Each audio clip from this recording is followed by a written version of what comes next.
고민했어요 모두 보고 싶었어 우리도 고민은 언제나 너에게 going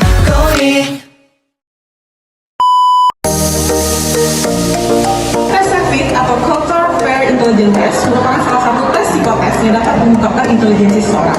Tes CEPIT dikembangkan oleh Taiwan Dekatel dan Arthur Dekatel pada tahun 1940. Dalam pengembangan tes CEPIT ini mengalami cukup banyak revisi sehingga baru diterbitkan pada tahun 1940. Menurut Raymond Dekatel, intelijensi seseorang dapat dipengaruhi dari kecakapan verbal, iklim budaya, dan tingkat pendidikan. Dengan demikian, tes CEPIT dirancang dengan sebisa mungkin untuk tidak mengandung unsur bahasa, kecakapan, dan isi yang terkait dengan budaya. Tes CEPIT digunakan untuk mengukur faktor atau kemampuan umum seseorang. Berdasarkan teori yang dikemukakan oleh Raymond Dekatel, tes intelijensi berguna untuk mengukur fluid ability seseorang. Fluid ability merupakan kemampuan kognitif seseorang yang bersifat turunan secara genetik dari orang tua kepada anak. Meski demikian, kemampuan tersebut dapat mempengaruhi kognitif lainnya, yaitu kemampuan kognitif yang berasal dari faktor lingkungan dan interaksi dengan individu. Selanjutnya skala dalam tes CEPIT. Skala 1 dapat dikerjakan oleh anak usia 4-8 tahun dengan orang dewasa dengan gangguan retardasi mental. Skala 1 ini terdiri dari satu formulir dengan 8 subtes, yaitu situation dengan waktu pengerjaan 3 menit, classification 2 menit, maths dengan waktu pengerjaan 2,5 menit, selection name object dengan waktu pengerjaan 2,5 menit, following direction dengan waktu pengerjaan 4 menit, wrong pictures dengan waktu pengerjaan 2,5 menit, results dengan waktu pengerjaan 3,5 menit, dan similarities dengan waktu pengerjaan 2 menit. Masing-masing subtes berjumlah 12 item. Skala 2 dapat dikerjakan oleh 8-14 tahun dan dewasa dengan kecerdasan di bawah normal dan terdiri dari 2 formulir dengan isian dengan masing-masing subtes yaitu series 12 item dan waktu pengerjaan 3 menit, classification 14 item dan waktu pengerjaan 4 menit, matrices 12 item dan waktu pengerjaan 4 menit, dan topologi 8 item dan waktu pengerjaan 2,5 menit.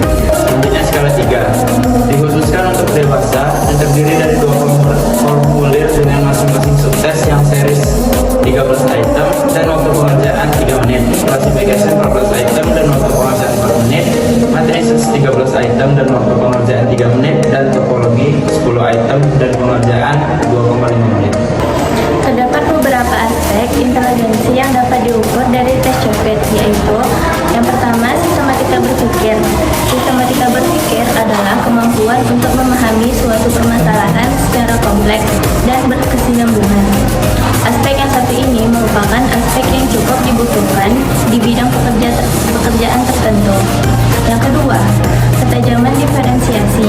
Ketajaman diferensiasi merupakan kemampuan mengamati hal-hal detail secara tajam dan kemampuan berpikir kritis dalam mengidentifikasi masalah. Kemampuan ini merupakan kemampuan yang diperlukan untuk tingkat-tingkat manajerial.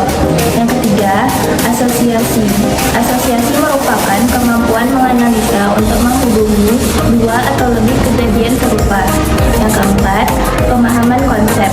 Pemahaman konsep merupakan suatu kemampuan untuk memahami suatu prinsip dan ketentuan yang salah atau yang akan ditentukan dalam situasi yang berbeda. Di dalam tes CEPIT terdapat kelebihan dan kekurangan. Nah, kelebihan tes CEPIT, kelebihan utama dari tes CEPIT ini adalah sebisa mungkin terbebas dari faktor budaya sehingga membuat tes ini dapat digunakan di negara atau daerah manapun. Tes ini dirancang agar tidak terpengaruh oleh iklim, kemampuan verbal, budaya, hingga tingkat pendidikan sekalipun. Dalam pengerjaannya, tes CEPIT ini hanya membutuhkan kertas dan pensil. Tes ini juga merupakan tes nonverbal dan dapat diberikan pada anak usia 4 tahun. Tidak dibutuhkan kemampuan yang rumit dalam pengerjaan tes CEPIT ini. Yang terpenting adalah kemampuan untuk mengenali bentuk dan figur serta memahami hubungannya masing-masing. Adapun kekurangan dari CEPIT, walaupun tes ini dirancang sebisa mungkin terbebas dari faktor budaya, namun beberapa ahli beranggapan bahwa sebuah tes tidak akan pernah bisa terbebas dari faktor budaya, tetapi hanya mengendalikan pengalaman yang umum untuk budaya yang berbeda. Selain itu, makna dari sebuah